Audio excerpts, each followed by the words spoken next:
Hi hello welcome back to Shubha vlogs. ನಾವಿವತ್ತು ಎಲ್ಲಿದ್ದೀವಿ ಅಂತ ಥಿಂಕ್ ಮಾಡಬೇಡಿ, ಆಲ್ರೆಡಿ ಲೋಗೋನಲ್ಲಿ ನೋಡ್ಕೊಂಡೇ ಇರ್ತೀರಾ. ಹೌದು, ಇವತ್ತು ನನ್ನ ಮಗನ ಸ್ಕೂಲಿನಲ್ಲಿ ಆ್ಯನ್ಯುವಲ್ ಡೇ ಫಂಕ್ಷನ್ ನಡೀತಾ ಇದೆ. ಹಾಗಾಗಿ ಮನೆಯಲ್ಲಿ ಎಲ್ಲ ಕೆಲಸನೂ ಮುಗಿಸ್ಕೊಂಡು ಬೆಳಗ್ಗೆನೇ ಮಕ್ಕಳನ್ನ ರೆಡಿ ಮಾಡಿ ಫಸ್ಟು ಸ್ಕೂಲು ಡ್ರಾಪ್ ಮಾಡಿದೆ. ಆನಂತರ ನಾನು ಹೋಗಿ ಫ್ರೆಶಪ್ ಆಗಿ ರೆಡಿಯಾಗಿ ಟಿಫನ್ ಎಲ್ಲ ಮಾಡಿಟ್ಟು, ಹಾಗೆ ಅತ್ತೆ ಬರಲ್ಲ ಅಂದರು, ಅವ್ರನ್ನ ಮನೇಲೇ ಬಿಟ್ಟು ನಾನು ನನ್ನ ಅಜ್ಜಿ ಇಬ್ಬರು ಕೂಡ ಸ್ಕೂಲ್ ಹತ್ರಕ್ಕೆ ಬಂದ್ವಿ. ಸ್ಕೂಲ್ ಹತ್ರಕ್ಕೆ ಬಂದ ತಕ್ಷಣ ನಮಗೂ ಕೂಡ ಒಂದು ನೆನಪಾಗುತ್ತೆ. ಏನಪ್ಪ ಅಂತಂತಂದರೆ ನಮ್ಮ ಸ್ಕೂಲ್ ಡೇಸ್ ಎಲ್ಲ ನೆನಪಾಗುತ್ತೆ ಇದನ್ನೆಲ್ಲ ನೋಡಿದಾಗ. ಹೌದು, ನಮಗೂ ಕೂಡ ನಮ್ಮ ಸ್ಕೂಲ್ನಲ್ಲಿ ಇದೇ ಥರ ಫಂಕ್ಷನ್ ನಡೀತಾ ಇತ್ತು. ಫಂಕ್ಷನ್ ನಡೆಯೋ ಟೈಮ್ನಲ್ಲಿ ನಾವು ಕೂಡ ಯಾವಾಗ ನಮ್ಮ ಪರ್ಫಾರ್ಮೆನ್ಸ್ನ ತೋರಿಸ್ತೀವಿ ಅಂತ ತುಂಬಾ ಖುಷಿ ಇರ್ತಾಯಿತ್ತು. ಹಾಗೆ ನಮಗೂ ಈ ಥರ ಆ್ಯಂಕರಿಂಗ್ ಮಾಡ್ತಾ ಇದ್ವಲ್ಲ, ನಮ್ಮ ಕ್ಲಾಸಲ್ಲಿ ನಾವು ಹೇಗೆ ಮಾಡ್ತಾಯಿದ್ವಿ, ನಾವು ಹೇಗೆ ಪ್ರೋಗ್ರಾಮ್ ಕೊಡ್ತಾಯಿದ್ವಿ ಅಂತಂದ್ಬಿಟ್ಟು ಎಲ್ಲ ನೆನಪಾಗುತ್ತೆ. ಸ್ಕೂಲ್ ಲೈಫೇ ಒಂಥರ ಚೆಂದ, ಎಲ್ಲರಿಗೂ ಅಷ್ಟೇನೆ. ನಾನು ಕೂಡ ತುಂಬಾ ಸ್ಕೂಲ್ ಲೈಫ್ನ ಮಿಸ್ ಮಾಡ್ಕೊತೀನಿ. ನೀವು ಕೂಡ ಮಿಸ್ ಮಾಡ್ಕೊತಿದ್ದೀರಾ ಅಂತ ನಾನು ತಿಳ್ಕೊತಾ ಇದ್ದೀನಿ. ಯಾರೆಲ್ಲ ಸ್ಕೂಲ್ ಲೈಫ್ನ ಮಿಸ್ ಮಾಡ್ಕೊತಾ ಇದ್ದೀರಾ ಕಾಮೆಂಟ್ ಸೆಕ್ಷನಲ್ಲಿ ತಿಳಿಸೋದನ್ನು ಮರಿಬೇಡಿ. ನೋಡ್ತಾ ಇದ್ದೀರಲ್ಲ ಎಷ್ಟು ಚೆನ್ನಾಗಿ ಮಕ್ಕಳು ಈ ಆ್ಯನ್ಯುವಲ್ ಡೇ ಫಂಕ್ಷನ್ಗೋಸ್ಕರ ಪ್ರಾಕ್ಟೀಸ್ ಮಾಡಿರ್ತಾರಂದರೆ 1 ಮಂತಿಂದ ಪ್ರಾಕ್ಟೀಸ್ ಮಾಡಿರ್ತಾರೆ. ಅದಕ್ಕೆ ಟೀಚರ್ಸ್ ಕೂಡ ಎಷ್ಟು ಸಪೋರ್ಟಿವ್ ಆಗಿ ಕ್ಲಾಸಸ್ ಕೂಡ ನಡೆಸಬೇಕು. ಹಾಗೆ ಈ ಆ್ಯನ್ಯುವಲ್ ಡೇ ಫಂಕ್ಷನ್ನ ತುಂಬಾ ನೀಟಾಗಿ ಪ್ರೆಸೆಂಟೇಷನ್ ಮಾಡಬೇಕು ಅಂತ ಅವರು ಕೂಡ ತುಂಬಾ ಕೆಲಸ ಮಾಡಿರ್ತಾರೆ. ಫೈನಲಿ ನೋಡ್ತಾ ಇದ್ರೆ ನಮಗೆ ತುಂಬಾ ಖುಷಿ ಆಗ್ತಾಯಿತ್ತು. ಒಂದೊಂದು ಸೀನು ಕೂಡ ತುಂಬಾ ಚೆನ್ನಾಗಿದೆ. ಹಾಗೆ ಇದು ಬೇಡರ ಕಣ್ಣಪ್ಪ, ನೀವು ನೋಡಿರ್ಬೋದು ಮೂವಿ, ಅದರ ಸೀನನ್ನು ಕ್ರಿಯೇಟ್ ಮಾಡಿದ್ದಾರೆ. ತುಂಬಾ ಚೆನ್ನಾಗಿದೆ. ಸಾರಿ, ಬಟ್ ನಾನು ಸಾಂಗ್ನೆಲ್ಲ ಇದರಲ್ಲಿ ಹಾಕೋದಕ್ಕೆ ಆಗ್ತಾಯಿಲ್ಲ. ಯಾಕೆ ಅಂದರೆ ಇದನ್ನು ಕಾಪಿರೈಟ್ ಮಾಡಿರ್ತಾರೆ. ಹಾಗಾಗಿ ನಾನು ಸಾಂಗ್ನ ಎಲ್ಲಿ ಇದು ಮಾಡ್ತಾಯಿಲ್ಲ. ಬರೀ ಅಲ್ಲಿ ನಡೆದಿರೋ ಸನ್ನಿವೇಶನ ನಾನು ಬರೀ ವಿಡಿಯೋ ಮಾತ್ರ ಇದು ಮಾಡ್ತಾಯಿದ್ದೀನಿ. ಭರತನಾಟ್ಯಮ್ದವ್ರು ಕೂಡ ತುಂಬಾ ಚೆನ್ನಾಗಿತ್ತು. ಅವ್ರು ಮಾಡ್ತಾಯಿದ್ದ ಡ್ಯಾನ್ಸಸ್ ಕೂಡ ತುಂಬಾ ಚೆನ್ನಾಗಿದೆ. ನಮಗೂ ಕೂಡ ಡ್ಯಾನ್ಸ್ ಮಾಡೋವಾಗ ನಾವು ಇದೇ ಥರ ಆಡ್ತಾಯಿದ್ವಿ ಅಲ್ವಾ.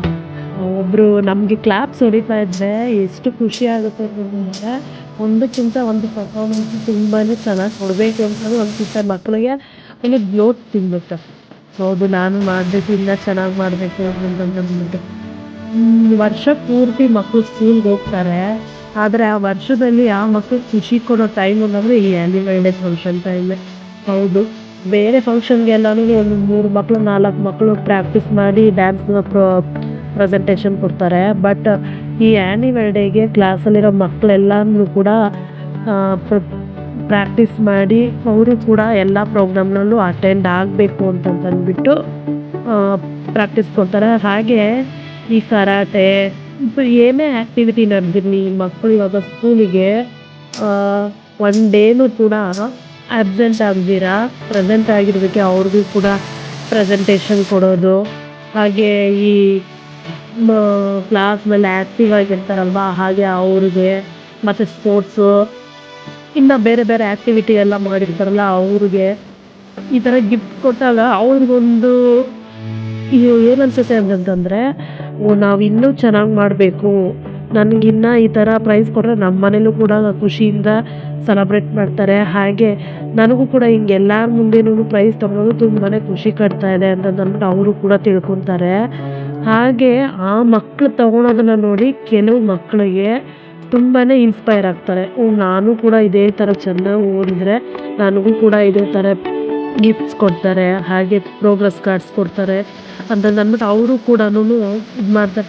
ಪ್ರತಿಯೊಂದು ಸ್ಕೂಲ್ಗಳಲ್ಲೂ ಅಷ್ಟೇ ಈ ರೀತಿ ಒಂದು ಪ್ರೋಗ್ರಾಮ್ ಮಾಡೋದ್ರಿಂದ ಮಕ್ಕಳಿಗೆ ಒಂದು ಮೈಂಡ್ ರಿಫ್ರೆಶ್ಮೆಂಟ್ ಅನ್ನೋದು ಸಿಗುತ್ತೆ. ಹಾಗೆ ನನ್ನ ಮಗ ಕೂಡ ಸೇರಿದ್ದ ಡ್ಯಾನ್ಸ್ಗೆ, ತುಂಬಾ ಚೆನ್ನಾಗಿ ರೆಡಿಯಾಗಿದ್ದ, ತುಂಬ ಚೆನ್ನಾಗಿತ್ತು. ಬಟ್ ಜಾಸ್ತಿ ಮ್ಯೂಸಿಕ್ಸೇ ಇತ್ತು ಹೊರತು ಸಾಂಗ್ಸ್ ಏನು ಜಾಸ್ತಿ ಇರಲಿಲ್ಲ. ಅದು ಚಿಕ್ಕ ಚಿಕ್ಕ ಮಕ್ಕಳು ಡ್ಯಾನ್ಸ್ ಮಾಡೋದನ್ನ ನೋಡೋದಕ್ಕೆ ನಮಗೂ ಕೂಡ ಖುಷಿ. ಅವರು ನೀಟಾಗಿ ಆಡೋದಕ್ಕೆ ಬರದೇ ಇದ್ದರೂ ಸಹಿತ ಕೈ ಕಾಲು ಆ ಕಡೆ ಈ ಕಡೆ ಆಡಿಸಿದ್ರೆ ತಾಯಂದ್ರಿಗೆ ನೋಡೋದಕ್ಕೆ ಎಷ್ಟು ಖುಷಿ ಆಗುತ್ತೆ ಹೇಳಿ. ಮಕ್ಕಳು ಏನೋ ಒಂದು ಮಾಡ್ತಾ ಇದ್ದಾರೆ ಅಂತಂದರೆ ಅದನ್ನ ನೋಡೋದಕ್ಕೆ ಒಂಥರ ಖುಷಿ. ಮತ್ತು ಈ ಸಮಯದಲ್ಲೇನೆ ಈ ಆ್ಯನಿವಲ್ ಡೇ ಫಂಕ್ಷನ್ನು, ಹಾಗೆ ಈ ಸ್ಪೋರ್ಟ್ಸ್ ಡೇ, ಎಥ್ನಿಕ್ ಡೇ ಕ್ಲಾಸಸಲ್ಲಿ ಪ್ರತಿಯೊಂದೂ ಈಗಂತೂ ಎಲ್ಲ ಸ್ಕೂಲುಗಳಲ್ಲೂ ಕೂಡ ದಸರಾ, ದೀಪಾವಳಿ, ಕ್ರಿಸ್ಮಸ್ಸು ಇದ್ರ ಬಗ್ಗೆ ಒಂದೊಂದು ಆ್ಯಕ್ಟಿವಿಟಿ ಮಾಡಿ ಅವರು ಕೂಡ ಈ ಸರಸ್ವತಿ ಪೂಜೆ, ಗಣೇಶ ಪೂಜೆ ಎಲ್ಲ ಸ್ಕೂಲುಗಳಲ್ಲೂ ಕೂಡ ಮಾಡೋದಕ್ಕೆ ಶುರು ಮಾಡಿಬಿಟ್ಟಿದ್ದಾರೆ. ಮಕ್ಕಳಿಗೆ ನಮ್ಮ ಹಬ್ಬಗಳ ಬಗ್ಗೆ ತಿಳಿಸ್ಕೊಡೋದು ಒಂದು ಇನ್ಸಿಡೆಂಟ್ ಆಗಿರುತ್ತೆ. ಅದರಲ್ಲಿ ಮೇನ್ ಅವರು ಅದನ್ನೇ ಮಾಡ್ತಾ ಇರೋದು ಕ್ಲಾಸಸಲ್ಲಿ. ಮಕ್ಕಳಿಗೆ ನಮ್ಮ ಸಂಸ್ಕೃತಿ ಬಗ್ಗೆ, ನಮ್ಮ ನಾಡಿನ ಬಗ್ಗೆ ತಿಳಿಸ್ಕೊಡ್ಬೇಕು ಅನ್ನೋದೇ ಮೇನ್ ಇಂಟೆನ್ಷನ್ನು. ತುಂಬಾ ಚೆನ್ನಾಗಿದೆ ಫ್ರೆಂಡ್ಸ್ ನೋಡೋದಕ್ಕೆ. ನಾನಂತೂ ತುಂಬಾ ಎಂಜಾಯ್ ಮಾಡ್ತಾಯಿದ್ದೀನಿ. ಇವತ್ತಿನ ದಿವಸ ಅಂತೂ ನನಗೆ ತುಂಬಾ ಮೆಮೊರಬಲ್ ಅಂತಲೇ ಹೇಳ್ಬೋದು. ಯಾಕೆ ಅಂತಂದರೆ ನನ್ನ ಸ್ಕೂಲ್ ಲೈಫ್ನೆಲ್ಲ ಮತ್ತೆ ಮರುಕಳಿಸ್ತಿದೆ. ಹೌದು, ನಾನು ಕೂಡ ಶಾಲೆಗೆ ಹೋಗುವಾಗ ಪ್ರತಿಯೊಂದು ಆ್ಯಕ್ಟಿವಿಟಿನಲ್ಲೂ ಕೂಡ ನಾನು ಹೋಗ್ತಾ ಇದ್ದೆ ಮಾಡೋದಕ್ಕೆ. ಒಂದು ಇವಾಗಿನ ಮಕ್ಕಳಿಗೆ ಒಂಥರ ಭಯ ಜಾಸ್ತಿ. ಸ್ಟೇಜ್ ಪರ್ಫಾರ್ಮೆನ್ಸ್ ಕೊಡಬೇಕಂದ್ರೆ ಭಯ. ಆದರೆ ಆವಾಗ ಸ್ಟೇಜ್ ಪರ್ಫಾರ್ಮೆನ್ಸ್ ಈ ಥರ ಲೈಟಿಂಗ್ಸ್ ಎಲ್ಲ ಇರಲಿಲ್ಲ, ಏನೂ ಇರಲಿಲ್ಲ.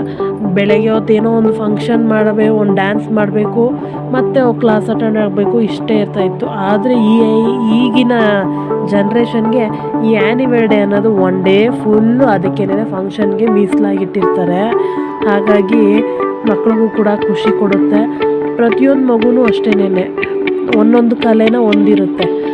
ಆ ಮಕ್ಕಳಲ್ಲಿ ಏನು ಕಲೆ ಇದೆ ಅನ್ನೋದನ್ನು ನಾವು ತಿಳ್ಕೊಳೋದಕ್ಕಾಗ್ತಾಯಿಲ್ಲ ಅಷ್ಟೇ. ತಂದೆ ತಾಯಿಯಂದರು ಮಾಡಬೇಕಾಗಿರೋ ಮೊದಲನೇ ಕೆಲಸ ಏನಂದರೆ ನಮ್ಮ ಮಕ್ಕಳಿಗೆ ಏನರಲ್ಲಿ ಇಂಟ್ರೆಸ್ಟ್ ಇದೆ ಅಂತಂದ್ಬಿಟ್ಟು ನಾವು ತಿಳ್ಕೊಂಡು ಅದರಲ್ಲಿ ಅವ್ರನ್ನ ಮುಂದೆ ಬರಬೇಕು. ಇಲ್ಲ, ನೀವು ಓದಲೇಬೇಕು, 100% ಮಾರ್ಕ್ಸ್ ಬರಲೇಬೇಕು ನಮಗೆ ಅಂತಂದ್ಬಿಟ್ಟು ನಾವು ಅವ್ರ ಮೇಲೆ ಜಾಸ್ತಿ ಒತ್ತಡ ಯಾವಾಗ ಏರ್ತೀವೋ ಆಗಲೇ ಮಕ್ಕಳು ತುಂಬಾ ವೀಕ್ ಆಗೋದು.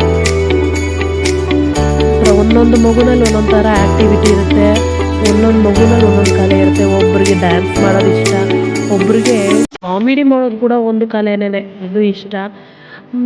ಮಕ್ಕಳನ್ನ ಫ್ರೀಯಾಗಿ ಬಿಡಬೇಕು. 100% ತೆಗೆದ್ರೆ ಮಾತ್ರ ಅಲ್ಲ ಮಕ್ಕಳು ಕಲಿಯೋದು. 100% ತೆಗ್ದಿರೋ ಮಗುಗೂ ಒಂದು 50% ತೆಗ್ದಿರೋ ಮಗುಗೂ ತುಂಬಾ ವ್ಯತ್ಯಾಸ ಇರುತ್ತೆ. ಆದರೆ 50% ತೆಗ್ದಿರೋ ಮಗುಗೆ ತುಂಬಾ ಬೆಲೆ ಇದೆ. ಆ ಮಗು ತಲೆನಲ್ಲಿ ಏನು ಇರುತ್ತೆ ಅಂತಂದರೆ ಅದು ಆ ಮಗು ಎಲ್ಲ ಆ್ಯಕ್ಟಿವಿಟಿನಲ್ಲೂ ಇರುತ್ತೆ.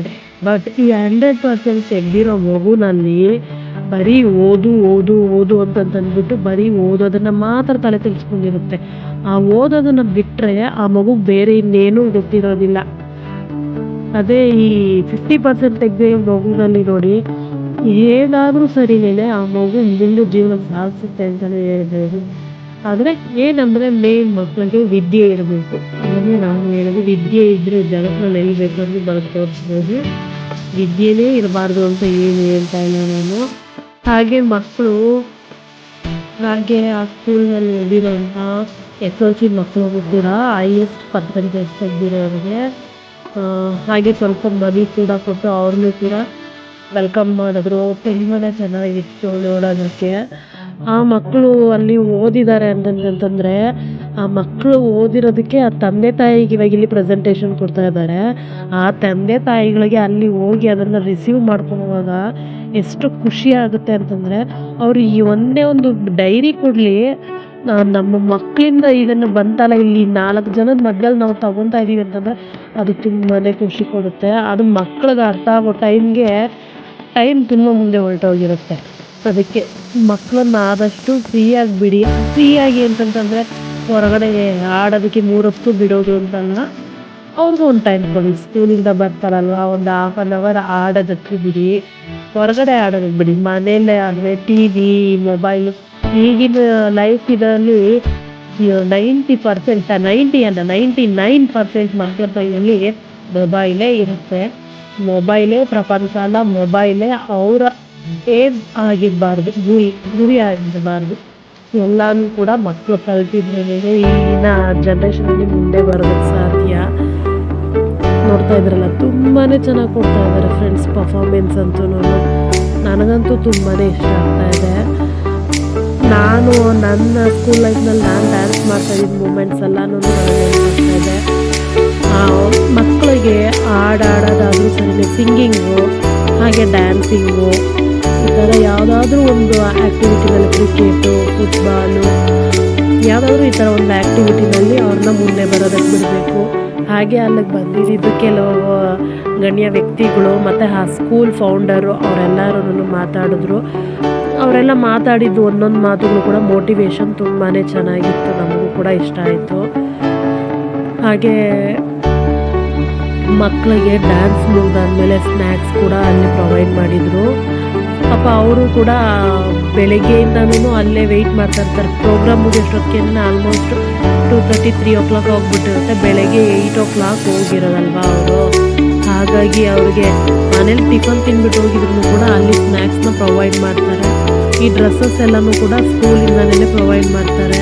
ಮೊದಲಾದರೆ ನಮ್ಮ ಜನ್ರೇಷನಲ್ಲಿ ನಾವು ಒಂದು ಡ್ಯಾನ್ಸಿಗೆ ಸೇರಿದ್ದೀವಿ ಅಂದರೆ ನಮ್ಮ ಮನೆಯಲ್ಲಿರೋವಂಥ ವಸ್ತುಗಳನ್ನೇ ನಾವು ಒಬ್ಬೊಬ್ರು ಕೂಡ ನಮ್ಮ ಫ್ರೆಂಡ್ಸ್ನೆಲ್ಲ ನಾವು ಮಾತಾಡ್ಕೊಂಡು ನಿನ್ನ ಹತ್ರ ಈ ಕಲರ್ ಡ್ರೆಸ್ ಇದೆಯಾ, ಆ ಥರ ಸ್ಯಾರಿ ಇದೆಯಾ, ಇದನ್ನು ಚೂಸ್ ಮಾಡೋಣ, ಈ ಒಡವೆ ಹಾಕೋಣ ಅಂತ ಮಾತಾಡಿಕೊಂಡು ನಾವೇ ಇದು ಮಾಡ್ಕೊಬೇಕಿತ್ತು. ಈಗ ನೋಡ್ತಾ ಇದ್ದೀರಲ್ಲ, ಡಿಟೋ ಯೂನಿಫಾರ್ಮ್ ಥರನೇ ಸ್ಕೂಲ್ನಲ್ಲೇ ಅಮೌಂಟ್ಸ್ನ ತಗೊಂಡು ಮಕ್ಕಳಿಗೆ ಅಲ್ಲೇನೇ ಡ್ರೆಸ್ನ ಮ್ಯಾಚ್ ಮಾಡಿಕೊಡ್ತಾರೆ. ತುಂಬಾ ಚೆನ್ನಾಗಿರುತ್ತೆ ಒಂದೇ ಥರ ಡ್ರೆಸ್ಸಸ್ ನೋಡೋದಕ್ಕೆ. ನಮ್ಮ ಕಾಲದಲ್ಲೂ ಏನು ಕಡಿಮೆ ಇಲ್ಲ ರೀ, ನಮ್ಮ ಕಾಲದಲ್ಲೂ ಕೂಡ ತುಂಬಾ ಚೆನ್ನಾಗಿರ್ತಾಯಿತ್ತು ನೋಡೋದಕ್ಕೆ. ಡ್ರೆಸ್ಸಸ್ ಡಿಫ್ರೆಂಟ್ ಆದ್ರೂ ಕೂಡ ಡ್ಯಾನ್ಸ್ ಸ್ಟೆಪ್ಸ್ ಎಲ್ಲನೂ ಕೂಡ ತುಂಬಾ ಚೆನ್ನಾಗಿ ಬರ್ತಾಯಿತ್ತು. ಹಾಗೂ ಇನ್ನೂ ಕೂಡ ಮಕ್ಕಳಿಗೆ ಡ್ಯಾನ್ಸ್ ಅಂದ್ರೆ ಒಂಥರ ತುಂಬಾ ಇಷ್ಟ ಅಂತಲೇ ಹೇಳ್ಬೋದು. ಅದರಲ್ಲೂ ಈ ಜೋಶ್ ಸಾಂಗ್ಸ್ ಹಾಕಿದ್ರೆ ತುಂಬಾ ಚೆನ್ನಾಗಿರುತ್ತೆ. ಈ ಪುನೀತ್ ರಾಜ್ಕುಮಾರ್ ಎಲ್ಲ ಸಾಂಗ್ಸ್ ಡ್ಯಾನ್ಸ್ ಮಾಡಿದ್ರು ಮಕ್ಕಳು, ಫುಲ್ಲು ಆಡಿಟೋರಿಯಮ್ ಎಲ್ಲ ಫುಲ್ಲು ಸೌಂಡು ಕೇಳಿಸ್ಕೊಬೇಕಾಗಿತ್ತು ನೀವು.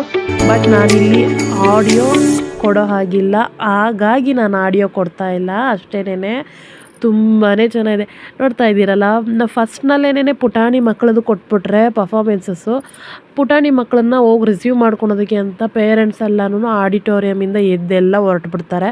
ಹಾಗಾಗಿ ಈ ಸರಿ ಏನು ಮಾಡಿದ್ದಾರೆ ಅಂದರೆ ಫಸ್ಟು ಪುಟಾಣಿ ಮಕ್ಕಳದು ಕೊಟ್ಟಿಲ್ಲ, ಎಲ್ಲ ದೊಡ್ಡ ದೊಡ್ಡ ಮಕ್ಕಳು ಪರ್ಫಾರ್ಮೆನ್ಸ್ ಕೊಟ್ಟರು.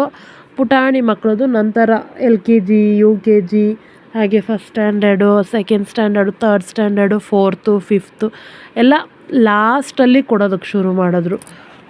ಆವಾಗ ಫಸ್ಟಿಂದ ಲಾಸ್ಟ್ವರೆಗೂ ಆಡಿಟೋರಿಯಮ್ ಫುಲ್ಲಾಗೇ ಇತ್ತು. ಯಪ್ಪ, ನನಗೂ ಕೂತ್ಕೊಳೋದಕ್ಕೂ ಜಾಗ ಇರಲಿಲ್ಲ, ಫುಲ್ಲು ರಶ್ ಇತ್ತು. ಬಟ್ ಹೇಗೋ ಜಾಗ ಮಾಡಿಕೊಂಡು ಫುಲ್ ಆಫ್ ಪ್ರೋಗ್ರಾಮ್ಸ್ನ ನೋಡೋದಕ್ಕೆ ನಮಗೆ ಸ್ಪೇಸ್ ಸಿಕ್ತು ಅಂತಲೇ ಹೇಳ್ಬೋದು. ಪ್ರತಿ ವರ್ಷವೂ ಕೂಡ ಇವರು ಇಲ್ಲೇ ಮಾಡೋದು. ಸ್ಕೂಲ್ ಪಕ್ಕದಲ್ಲೇ ಒಂದು ರಮಣ ಮಹರ್ಷಿ ಕನ್ವೆನ್ಷನ್ ಹಾಲ್ ಅಂತಿದೆ, ಅಲ್ಲಿ ಮಾಡೋ ಅಂಥದ್ದು. ಹಾಗೆ ನಮ್ಮ ಅಮ್ಮ ಕೂಡ ಫೋನ್ ಮಾಡಿದ್ರು ಸೆಂಟರ್ ಆಫ್ ಪ್ರೋಗ್ರಾಮಲ್ಲಿ, ಹಿಂಗೆ ಆ್ಯನ್ಯುವಲ್ ಡೇ ಫಂಕ್ಷನ್ ಇದೆ, ನಾನು ಕೂಡ ಇಲ್ಲಿಗೆ ಬಂದಿದ್ದೀನಿ ಅಂದೆ. ನಮ್ಮಮ್ಮ ನನಗೆ ಯಾಕೆ ಹೇಳಿಲ್ಲ ಅಂತಂತಂದ್ಬಿಟ್ಟು ಸ್ವಲ್ಪ ಇದು ಮಾಡಿದ್ರು. ಬಟ್ ನಾನು ಕೂಡ ಹೋಗೋ ಇದ್ದಿರಲಿಲ್ಲ, ನೆಸೆಸಿಟಿ ಇರಲಿಲ್ಲ. ನನ್ನ ದೊಡ್ಡ ಮಗನನ್ನು ನಾನೇನು ಡ್ಯಾನ್ಸ್ಗೆ ಸೇರಿಸಿರಲಿಲ್ಲ. ಬಿಕಾಸ್ ಯಾಕೆ ಅಂತಂತಂದರೆ ನನಗೆ ಸಾಂಗ್ ಇಷ್ಟ ಆಗಿರಲಿಲ್ಲ. ಮೇಯ್ನ್ಲಿ ಸಾಂಗ್ ಚೆನ್ನಾಗಿಲ್ಲ ಅಂದಮೇಲೆ ಡ್ಯಾನ್ಸಿಗೆ ಸೇರಿಸಿ ಏನು ಪ್ರಯೋಜನ. ಹಾಗಾಗಿ ನಾನು ಬೇಡ ಅಂತಂದೆ. ನನ್ನ ಚಿಕ್ಕ ಮಗ ಹಾಗೆ ನಮ್ಮ ನಾದಿನಿಯವ್ರ ಮಗ ಮಾತ್ರನೇ ಸೇರಿದ್ದು. ಆ ಪುಟಾಣಿ ಮಕ್ಕಳು ಡ್ಯಾನ್ಸ್ ಮಾಡಬೇಕಾದ್ರೆ ಪಾಪ ಅವ್ರ ಕ್ಲಾಸ್ ಟೀಚರ್ಸ್ಗೆ ಒಂದು ಸರ್ಕಸ್ ಅಂತಲೇ ಹೇಳ್ಬೋದು. ಪುಟಾಣಿ ಮಕ್ಕಳು ಡ್ಯಾನ್ಸ್ ಮಾಡೋವಾಗ ಒಬ್ರು ಆ ಕಡೆ ಹೋಗ್ತಾರೆ, ಒಬ್ರು ಈ ಕಡೆ ಹೋಗ್ತಾರೆ. ಟೀಚರು ಪಾಪ ಮೇಯ್ನು ಎದುರುಗಡೆ ಆ ಕಡೆ ಸೈಡಲ್ಲಿ ಎಲ್ಲೋ ನಿಂತ್ಕೊಂಡು ಮಕ್ಕಳಿಗೆ ಈ ಥರ ಮಾಡಿ ಆ ಥರ ಮಾಡಿ. ಹೌದು, ಆಗ್ನಿಂದನೂ ಅಷ್ಟೇನೆ, ನಾನು ಸ್ಕೂಲ್ಗೆ ಹೋಗೋ ಟೈಮ್ನಿಂದನೂ ಅಷ್ಟೇ, ನಾವು ಚಿಕ್ಕವರಿರೋವಾಗ ನಮ್ಮ ಟೀಚರ್ಸ್ ಕೂಡ ಅಷ್ಟೇನೆ ಆ ಕಡೆ ಬಂದು ಹಿಂಗೆ ಮಾಡಬೇಕು ಹಂಗೆ ಮಾಡಬೇಕು ಅಂತ ಸಾಂಗ್ ಬರ್ತಾ ಇರೋವಾಗ ನಮಗೆ ತೋರಿಸಿ ನಾವಲ್ಲಿ ಆಡ್ತಾ ಇದ್ದಿದ್ದು. ಚೆನ್ನಾಗಿತ್ತು ಆ ಮೂಮೆಂಟ್ಸ್ ಎಲ್ಲನೂ. ನಮ್ಮ ಮಕ್ಕಳದು ಕೂಡ ಡ್ಯಾನ್ಸ್ ಚೆನ್ನಾಗಿತ್ತು ನೋಡೋದಕ್ಕೆ. ಓಲ್ಡ್ ಈಸ್ ಗೋಲ್ಡ್ ಅಂತ ಹೇಳ್ತಾರೆ, ಹೌದು. ಯಾಕೆ ಅಂತಂದರೆ ಈಗಿನ ಹಾಡುಗಳು ಒಂದು ಅರ್ಥ ಇರೋದಿಲ್ಲ ಅಂತಲೇ ಹೇಳ್ಬೋದು. ಅದು ಅರ್ಥ ಮಾಡ್ಕೊಬೇಕು ಅಂತಂದರೆ ಗೂಗಲ್ ಸರ್ಚ್ ಮಾಡಬೇಕು. ಹಾಗಾಗಿ ಮೊದಲಿನ ಹಾಡುಗಳು ಫೇಮಸ್ ಅಂತ ಹೇಳೋದು ಕರೆಕ್ಟು. ಹಾಗೆ ಅದು ಒಂದು ಅರ್ಥಪೂರ್ಣವಾದ ಹಾಡು ಅಂತಲೂ ಹೇಳ್ಬೋದು. ಯಾಕೆ ಅಂತಂದರೆ ಆಗಿನ ಹಾಡುಗಳು ಈ ರಾಜ್‌ಕುಮಾರ್ ಅವ್ರದ್ದು, ಅಂಬರೀಷು, ಹಾಗೆ ವಿಷ್ಣುವರ್ಧನ್ ಇವ್ರದ್ದೆಲ್ಲನೂ ಹಾಡುಗಳನ್ನು ಕೇಳಿಸ್ಕೊಂಡ್ರೇನೇ ತುಂಬ ಚೆನ್ನಾಗಿ ಆಗಲೇ ಅರ್ಥ ಆಗಿಬಿಟ್ಟಿರುತ್ತೆ. ಆಗಿನ ಕಾಲ ಆಗಿತ್ತು. ಈಗಿನ ಕಾಲದಲ್ಲಿ ಈ ಇಂಗ್ಲೀಷ್ ಸಾಂಗ್ಸು, ಹಿಂದಿ ಸಾಂಗ್ಸು ತುಂಬಾ ಹೆಚ್ಚಾಗೋಯ್ತು. ಈ ಫಂಕ್ಷನ್ಸಲ್ಲೆಲ್ಲನೂ ಕೂಡ ಕನ್ನಡ ಅದೊಂದೇ ಕಮ್ಮಿ ಮಾಡಿಬಿಟ್ಟಿದ್ದಾರೆ. ಇಲ್ಲೂ ಕೂಡ ಹಾಗೆ ಆಗಿದೆ. ಕನ್ನಡ ಅನ್ನೋದನ್ನೇ ಕಮ್ಮಿ ಮಾಡಿಬಿಟ್ಟಿದ್ದಾರೆ. ಬಟ್ ಲಾಸ್ಟಲ್ಲಿ ಒಂದು ಪರ್ಫಾಮೆನ್ಸ್ ಕೊಡ್ತಾ ಇದ್ದಾರೆ ಫ್ರೆಂಡ್ಸ್, ನೋಡಿದ್ರೆ ಕಳೆದೋಗ್ತೀರ. ಆಲ್ಮೋಸ್ಟು 8th 9th 10th ನಾನು ಅಂದ್ಕೊಂಡಿದ್ದೀನಿ 3 ಕ್ಲಾಸಸ್ದು ಸೇರಿಸಿ ಒಂದು ಪ್ರೋಗ್ರಾಮ್ ಕೊಟ್ಟರು. ರಾಜ್‌ಕುಮಾರ್ ಸಾಂಗ್ ಕೊಟ್ಟರು, ಹಾಗೆ ಬಾರಿಸು ಕನ್ನಡ ಡಿಮ್ ಡಿಮವ ಸಾಂಗ್ ಕೂಡ ಕೊಟ್ಟರು. ತುಂಬಾ ಚೆನ್ನಾಗಿತ್ತು ನೋಡೋದಕ್ಕೆ. ರಾಜ್‌ಕುಮಾರ್ ಅವ್ರದ್ದು ಸಾಂಗು ಹುಟ್ಟಿದ್ದಾರೆ ಕನ್ನಡ ನಾಡಲ್ಲಿ ಹುಟ್ಟಬೇಕು, ಮೆಟ್ಟಿದ್ದಾರೆ ಕನ್ನಡ ಮಣ್ಣನ್ನೇ ಮೆಟ್ಟಬೇಕು ಅಂತ ಸಾಂಗ್ ಕೊಟ್ಟರು. ಎಷ್ಟು ಚೆನ್ನಾಗಿತ್ತು ಅಂತಂದರೆ ಚಿಕ್ಕ ಮಕ್ಳು ಆಡೋವಾಗ ಒಂಥರ ತುಂಬ ಚೆನ್ನಾಗಿದ್ರೆ, ಪುಟ್ಟ ಪುಟಾಣಿ ಕೈಗಳು ಆ ಕಡೆ ಈ ಕಡೆ ಆಡಿಸ್ಕೊಂಡು ನೋಡೋವಾಗ ಒಂಥರ ಚೆನ್ನಾಗಿದ್ರೆ, ದೊಡ್ಡ ಮಕ್ಳು ಆಡೋವಾಗ ಇನ್ನೂ ಒಂಥರ ಅವ್ರಿಗೂ ಗೊತ್ತಿರುತ್ತೆ ಯಾವ ಇದು ಯಾವ ವಾಕ್ಯಕ್ಕೆ ಯಾವ ಸ್ಟೆಪ್ಸ್ ಹಾಕಬೇಕು ಅಂತಂತಂದ್ಬಿಟ್ಟು. ಹಾಗಾಗಿ ಅದು ಕೂಡ ಚೆನ್ನಾಗಿತ್ತು. ಹಾಗೆ ಒಂದು ಕಡೆ ಕೆಲವೊಂದು ಅರ್ಥಪೂರ್ಣವಾದ ನಾಟಕಗಳನ್ನು ಕೂಡ ಮಾಡಿದ್ರು. ಡ್ರಾಮಾ ತುಂಬಾ ಚೆನ್ನಾಗಿತ್ತು. ಶಬ್ದ ಮಾಲಿನ್ಯನ ಮಾಡಬಾರ್ದು, ಶಬ್ದ ಮಾಲಿನ್ಯ ಮಾಡೋದ್ರಿಂದ ಅಕ್ಕಪಕ್ಕದಲ್ಲಿರೋ ಜನಗಳಿಗೆ ಏನೆಲ್ಲ ಪ್ರಾಬ್ಲಮ್ ಆಗುತ್ತೆ, ಅದರಿಂದ ಏನೆಲ್ಲ ನಾವು ಫೇಸ್ ಮಾಡಬೇಕು ಪ್ರಾಬ್ಲಮ್ಸು ಅಂತಂತಂದ್ಬಿಟ್ಟು ಅದು ಕೊಟ್ಟರು. ಹಾಗೆ ಸ್ವಚ್ಛ ಭಾರತ್ ಅದ್ರ ಬಗ್ಗೆನೂ ಕೂಡ ನಮಗೆ ತಿಳಿಸ್ಕೊಟ್ರು.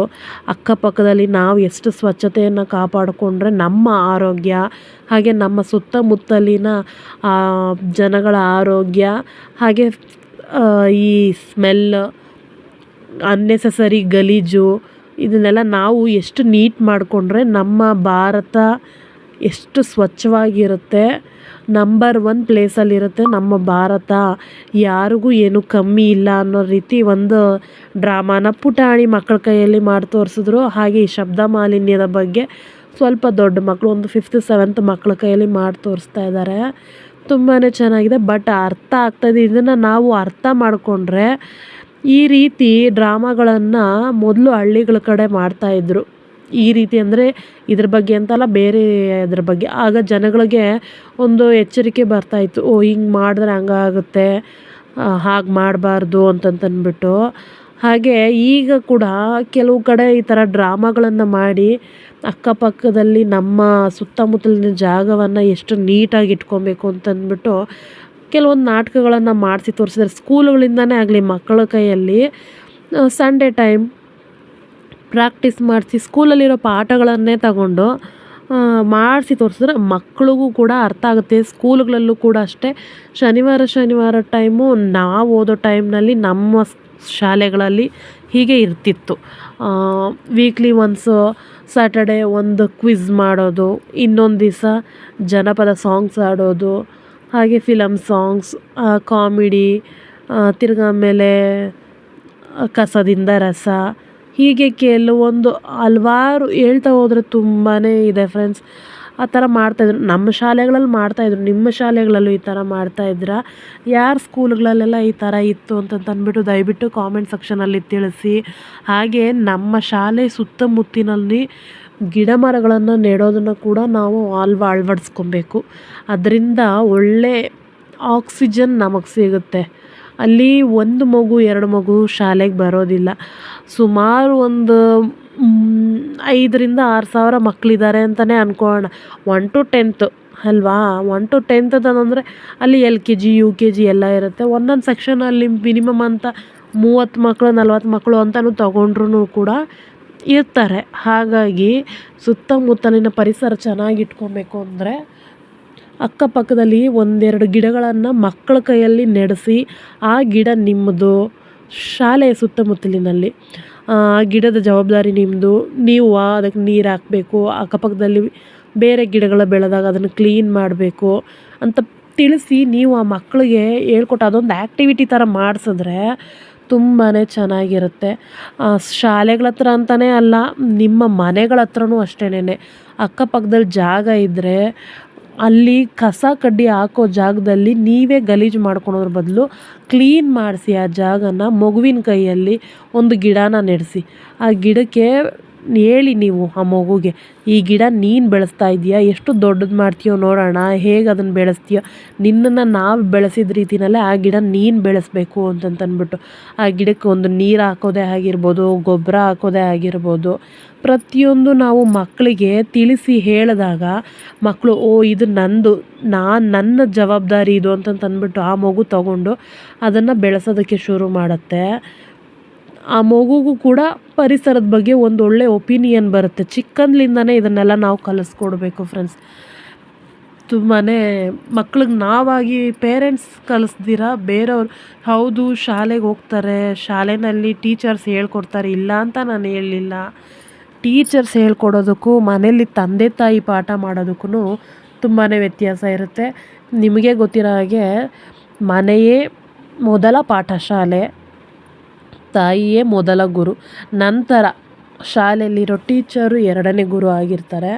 ಹಾಗಾಗಿ ನಾನು ನಿಮಗೆ ಹೇಳ್ತಾ ಇರೋದು, ಪ್ರತಿಯೊಂದು ಮಕ್ಕಳಿಗೆ ಸ್ವಲ್ಪ ನೀವು ಕೂಡ ಟೈಮ್ ಕೊಡಿ. ಆದಷ್ಟು ಫೋನು ಟಿ ವಿ ಆಫ್ ಮಾಡಿ ಮಕ್ಕಳ ಜೊತೆ ಬೆರೆತು ಹೊರಗಡೆ ಮಕ್ಕಳನ್ನು ಕರ್ಕೊಂಡೋಗಿ ಆಚೆಗಡೆ ಪಾರ್ಕ್ ಆಗಿರ್ಬೋದು, ಒಂದು ದೇವಸ್ಥಾನಕ್ಕೆ ಆಗಿರ್ಬೋದು, ನಿಮ್ಮ ಮಕ್ಕಳಿಗೆ ನೀವು ಟೈಮ್ ಕೊಟ್ಟು ಹೊರಗಡೆ ಕರ್ಕೊಂಡೋಗಿ ಮಾತಾಡಿ, ಅವ್ರಿಗೇನು ಪ್ರಾಬ್ಲಮ್ ಇರುತ್ತೋ ಓದೋದ್ರ ಬಗ್ಗೆನೇ ಆಗಿರ್ಬೋದು, ಏನು ಪ್ರತಿಯೊಂದರಲ್ಲೂ ನೀವು ಫ್ರೆಂಡ್ಲಿಯಾಗಿ ಅವ್ರ ಜೊತೆ ಫ್ರೆಂಡಾಗಿ ಬೆರೆತರೆ ಅರ್ಥ ಮಾಡಿಕೊಂಡು ಮಕ್ಕಳು ನಿಮ್ಮ ದಾರಿನಲ್ಲಿ ನಡೆಯೋದಕ್ಕೆ ಮುಂದೆ ಬರ್ತಾರೆ. ಹಾಗಾಗಿ ಫ್ರೆಂಡ್ಸ್, ಇಲ್ಲಿಗೆ ನನ್ನ ವೀಡಿಯೋನ ಎಂಡ್ ಮಾಡಬೇಕು ಅಂತ ಅಂದ್ಕೊಂಡಿದ್ದೀನಿ. ನಾನು ಕೂಡ ಎಂಜಾಯ್ ಮಾಡ್ತೀನಿ ಈ ಆ್ಯನಿವಲ್ ಡೇ ಫಂಕ್ಷನ್ನ. ಹಾಗೆ ಇದನ್ನು ಮುಗಿಸ್ಕೊಂಡು ಮನೆಗೆ ಹೋಗೋಕೆ ಸ್ವಲ್ಪ ಹೊರಗಡೆ ಹೋಗೋದಿದೆ. ಮಕ್ಕಳನ್ನು ಕೂಡ ಪಿಕಪ್ ಮಾಡ್ಕೊಬೇಕು. ಯಾಕೆ ಅಂತಂದರೆ ಹೇಳ್ತಾ ಇದ್ದಾರೆ ಆಲ್ರೆಡಿ, ಇಲ್ಲಿ ಪರ್ಫಾಮೆನ್ಸ್ ನಡೆಯೋದಕ್ಕೆ ಮುಂಚೆ ಅವ್ರು ಬಂದು ಇಲ್ಲಿ ಇನ್ವೈಟ್ ಮಾಡ್ತಾರಲ್ವ, ಈ ಪರ್ಫಾಮೆನ್ಸ್ ಮಾಡ್ತೀರಿ ಅಂತಂತಂದ್ಬಿಟ್ಟು ಅವ್ರು ಆಲ್ರೆಡಿ ನಮಗೆ ಇನ್ಸ್ಟ್ರಕ್ಷನ್ಸ್ ಕೊಡ್ತಾ ಇದ್ದಾರೆ. ಮಕ್ಕಳನ್ನು ಪ್ರೋಗ್ರಾಮ್ ಮುಗಿದ ತಕ್ಷಣ ಬಂದು ಕರ್ಕೊಳ್ಳಿ. ಯಾಕೆ ಅಂತಂತಂದರೆ ಆಡಿಟೋರಿಯಂ ಬ್ಯಾಕ್ ಸೈಡಿಂದ ಮಕ್ಕಳು ಕೆಳಗಡೆ ಬರ್ತಾರಲ್ವ, ನಾವಿಲ್ಲಿ ಮೇಲೆ ಇರ್ತೀವಿ. ಹಾಗಾಗಿ ಮಕ್ಳಿಗೆ ನಾವೆಲ್ಲಿದ್ದೀವಿ ಅಂತ ಗೊತ್ತಿರಲ್ಲ, ನಾವು ಬಂದಿದ್ದೀವೋ ಇಲ್ವೋ ಅಂತಲೂ ಗೊತ್ತಿರೋದಿಲ್ಲ. ಮಕ್ಕಳಿನ್ನ ಮನೆಗೆ ಒಬ್ಬರೇ ನಡ್ಕೊಂಡು ಹೋಗ್ಬಿಡ್ತಾರೆ. ಈಗೆಲ್ಲ ಮಕ್ಳು ಕಳ್ಳರು ಜಾಸ್ತಿ ಆಗಿಬಿಟ್ಟಿದ್ದಾರೆ. ಹಾಗೆ ಕೆಲವು ಕಡೆ ಆ್ಯಕ್ಸಿಡೆಂಟ್ಸ್ ಆಗ್ತಾ ಇರುತ್ತಲ್ವ, ಮಕ್ಕಳು ಫಾಸ್ಟಾಗಿ ಹೋಗಿ ಆ ಕಡೆ ಈ ಕಡೆ ಇದಾಗಿ. ಹಾಗಾಗಿ ಮಕ್ಕಳನ್ನ ಸೇಫಾಗಿ ಬಂದು ಕರ್ಕೊಂಡೋಗಿ ಅಂತಂದ್ಬಿಟ್ಟು ನಮಗೂ ಕೂಡ ಇನ್ಸ್ಟ್ರಕ್ಷನ್ಸ್ ಕೊಡ್ತಾ ಇದ್ದಾರೆ. ಮಕ್ಕಳು ಈಗಲಿಂದ ಇದನ್ನೆಲ್ಲ ಕಲಿಬೇಕು, ಸ್ಟೇಜ್ ಪರ್ಫಾಮೆನ್ಸ್ ಕೊಡೋದನ್ನು. ಅದನ್ನು ತಂದೆ ತಾಯಿಗಳಾಗಿ ನಾವು ಮುನ್ನಡೆಸ್ಬೇಕು. ಈ ವಿಡಿಯೋ ಇಷ್ಟ ಆಗಿದರೆ ಪ್ಲೀಸ್ ಶೇರ್ ಮಾಡಿ. ಹಾಗೆ ಯಾರೆಲ್ಲ ನನ್ನ ಚಾನಲನ್ನು ಸಬ್ಸ್ಕ್ರೈಬ್ ಮಾಡ್ಕೊಂಡಿರೋ ನೋಡ್ತಾ ಇದ್ದೀರೋ ಸಬ್ಸ್ಕ್ರೈಬ್ ಮಾಡ್ಕೊಳ್ಳಿ. ಹಾಗೆ ಕಾಮೆಂಟ್ ಮಾಡೋದನ್ನು ಕೂಡ ಮರಿಬೇಡಿ. ಪಕ್ಕದಲ್ಲಿರುವ ಬೆಲ್ ಐಕಾನ್ ಬಟನ್ನ ಕೂಡ ಪ್ರೆಸ್ ಮಾಡೋದನ್ನು ಮರಿಬೇಡಿ. ಈ ವಿಡಿಯೋನ ನೋಡಿ ಫ್ರೆಂಡ್ಸ್, ತುಂಬಾ ಚೆನ್ನಾಗಿರುತ್ತೆ. ಇಲ್ಲಿಗೆ ನನ್ನ ಮಾತನ್ನು ನಾನು ಮುಗಿಸ್ತಾ ಇದ್ದೀನಿ. ಬಾಯ್.